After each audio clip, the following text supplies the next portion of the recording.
abasijamba nizocula ivesi nasijamba kumbayikhaya ngapha nizocula ivesi kaPixel angithi ngiyavuma asini. Phinde nginibingelele bahlobo, nginamukele kuyona-ke i-channel. Uma umusha ngiyocela ungakhohlwa ukusubscribe uphinde ulike ama-video esiwapostayo bafethu. Lana-ke ku-social media ngithole uSjava ekhuluma into e-serious, very educative, i-post-ke ayenzile I think 20 hours ago, eshare nazo-ke iy'thombe zawo ama-artist akuyona-ke iNkabi Nation.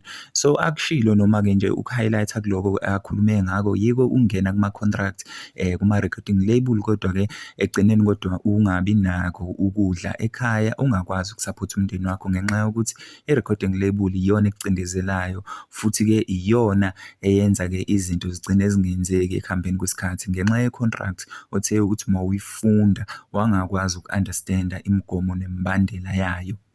Lokhu-ke uBig Zulu ukusho ngenxa yesasasa noma injabulo-ke ayibonayo kulawa ama-artist-ke awasayinile futhi at the same time angakhali ngalutho-ke, kodwa-ke abona-ke impumelelo kuphela-ke nokubonga nje ukuthi-ke abe nawo lawo ma-artist-ke awasayinile ngendlela-ke abaphilisana ngayo. Uthi-ke akukho abakuswelayo noma beqala besuke besanda kufika kuyona i-recording label, uyabathathe-ke ahambe nabo bezojwayela-ke impilo yokuthi ama-celebrity aphila kanjani, futhi-ke ayikho into ekumele bayijahe kodwa uku-understand i-contract.